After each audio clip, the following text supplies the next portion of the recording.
Featuring an artist named Joelle Pinkman, who is actually from New Zealand, and she was born in 1979, so she's rather young for such an accomplished artist. And she started out as a graphic designer, and in the slideshow you'll see a McDonald's campaign she was involved in, and that kind of piqued her interest in painting food. One of her big influences was Wayne Thiebaud, who some people might remember. There used to be some cake and candy paintings up on that wall by him, and he's in the slideshow as well. So you'll definitely see the connection with both of them were very interested in painting food. There's also some Wayne Thiebaud paintings in the cafeteria still that some students just never picked up later on. So a little bit about her. She painted food because she believed food was very nostalgic and it made people smile and it brought back good memories. So today what I'm going to do is I'm going to introduce each student and ask them a few questions about their process. We really talk a lot about process in AP Art. These students started these paintings last May. When you're in AP Art, you actually start the course the May before the course even begins. And they came in after school and during study for 2 months to get these painting done. So I'm really proud of this group. They put a lot of heart, a lot of sweat and tears into these, and I think the results will speak for themselves. The other thing you might notice as you look around before we get started, every year we have a different theme. Last year we featured farm animals as the theme. We've done more modern, well-known painters like Edward Hopper. This group up here above the exit sign is the group that's going to come down for these paintings to go there, and we're actually going to take 2 off of either wall because we have a group of 7 paintings going up. So people are always sad to see the paintings go. We get very attached to them. And I also wanted to mention Nancy and Joanne Blanchette have been wonderful in really supporting this program where we can showcase these AP students' artwork every year. I want to thank Grace Duff and Ian Mashimer for coming and playing for us, the gourmet foods class that donated cupcakes, and just all the people that helped make this happen. So I think it's time to get started. I'm going to start with Chloe Landry. Chloe is an 11th grader, and she painted popsicles. So Quinn, I'm just going to have you walk over here and see if you can get behind to make sure it doesn't tip, honey. And we're going to stand back, and Quinn can unveil the painting. You ready, Quinn?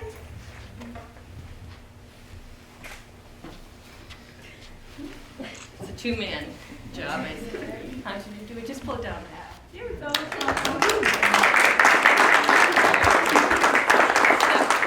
going to have Chloe share some of her process with me. Sorry.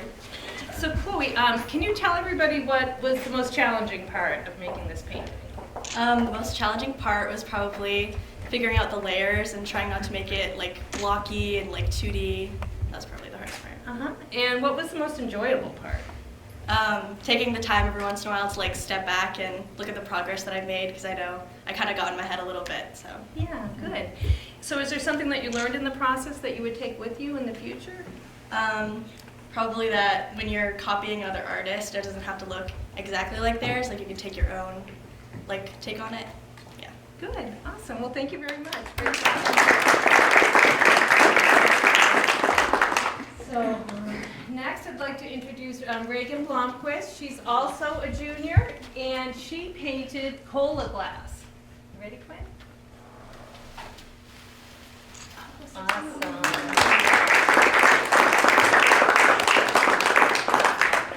So Reagan, can you tell us something that you learned in the process? I learned that I'm capable of making things that look realistic. I've never done this before. So like the fact that I did this and I'm fairly proud of it, I learned that. Yeah, that's huge. Good. That's awesome. What was something that you would change or do differently if you had the opportunity? I'd add more ice cubes and like focus on it more because it really stressed me out. So I didn't want to deal with it. So I just kind of did it and then left it. I wish I could spend more time on it. Okay, good. How about something that was enjoyable? It was a lot of fun to make that straw because it looks really good. And it was really easy to make because it's just like two colors. It's like, you got the white and you got like the gray and then you got the red and the darker red. Yeah. So it was really easy to make and it was really nice looking. So it was like easy and looks good. So it makes me happy. Yeah, it's a win. Good. Well, thank you. That's great. I actually want to reflect on Pinkman's, something you learned about her style that was notable. I learned that we watched a video on her in class. I learned that she starts with like very colorful colors and then adds like grays or like beiges and earth tones on top. Now that was really interesting because I started with the opposite. This was just a brown blob.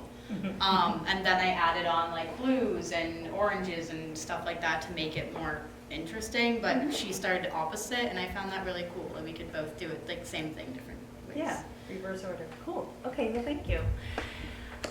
So next I'd like to introduce Grace O'Connor. Grace is a senior and she painted Cheeseburger. So go for it, Quinn. Awesome.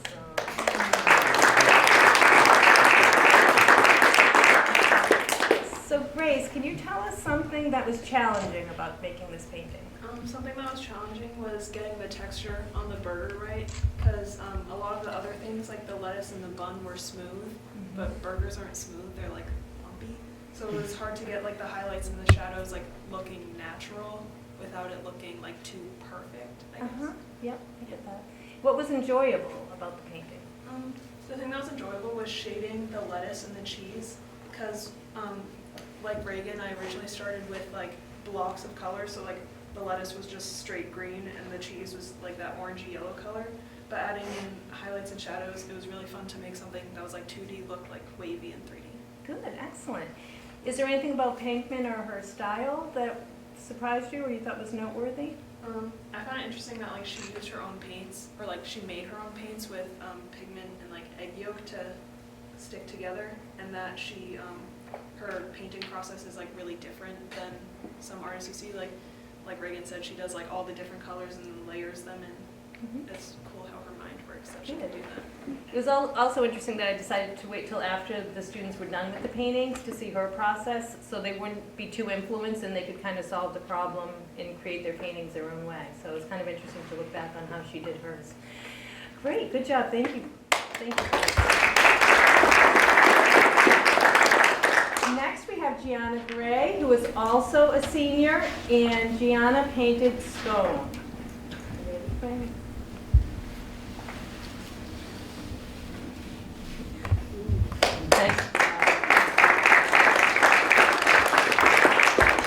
So Gianna, can you share with us what your most enjoyable part of the painting was?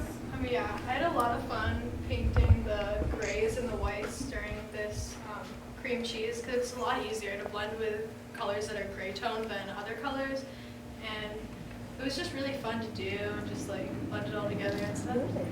What was challenging for you? It was pretty challenging to create the texture on top of the buns and on the bottom without making them look too splotchy and not really unified with the entire piece. Yes, yes.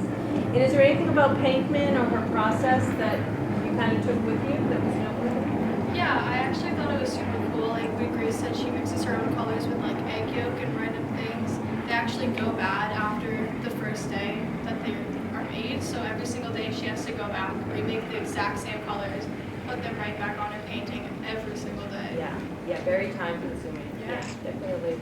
Well, that's great. Thank you so much.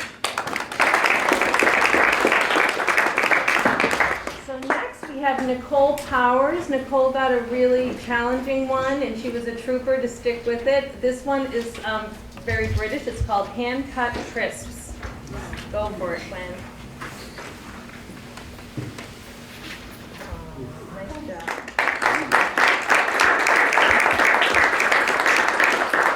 So can you tell us, Nicole, what was something that was challenging for you in the process? Something challenging definitely was to like make the potato chips like have bubbles and look crisp, because each of them was like intricate in its own way and overlapped, so like shadowing it was very different. Yes, it was.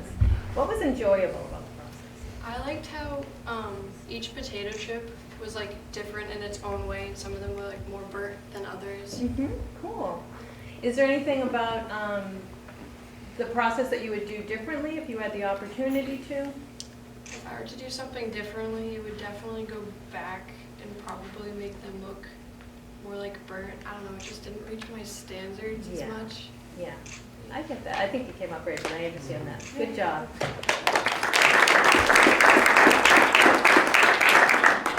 Next, we have Liz Amarelli, who's an 11th grader, a junior, and her painting is Hot Dog.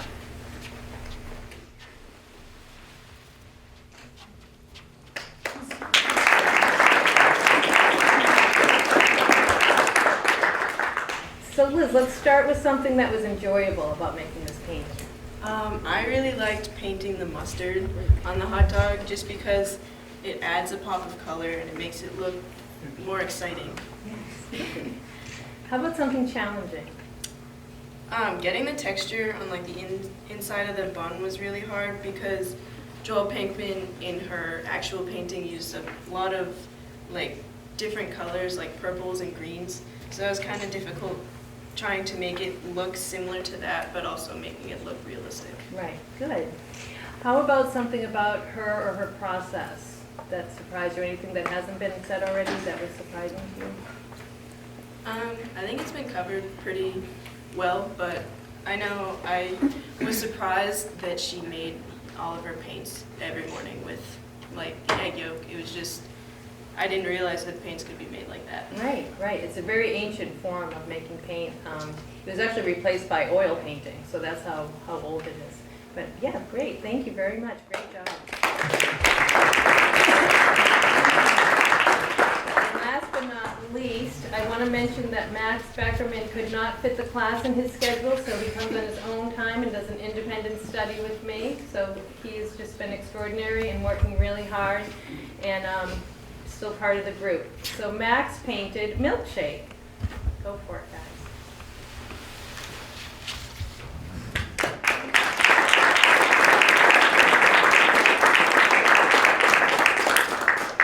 So Max, something that was challenging. Yeah, so like you said, I had that like little scheduling thing. So like halfway during this painting, I had to stop because I didn't even know if I'd be in the class. So by the time I restarted, all the paint was dry. I had to remix everything. Yeah, that was interesting. Yes, you were a trooper about it. How about something that you found particularly enjoyable about painting? I liked the scale of this because I've never been able to do something this big and then focus so much detail on all the little things. Mm-hmm. Good. Anything that you learned that you bring into making another painting? Definitely like color theory, being able to mix everything because like I said, I had to remix all the paint, and it's really helpful now to be able to look at like a basic color and notice the small little different things that make that. Yes. Yeah. Yes, and also how colors get darker as they dry. We stumbled a lot with that. Good, well, I wanted to thank everybody for coming. What I'd like to do is let people kind of walk around and talk to the artists, ask them any questions, help yourselves to cupcakes. I do want to tell the artists to stick around at around 4 o'clock. My husband's just going to take some group pictures of us all. So just don't go anywhere till we do that. But thank you all for coming and enjoy yourselves.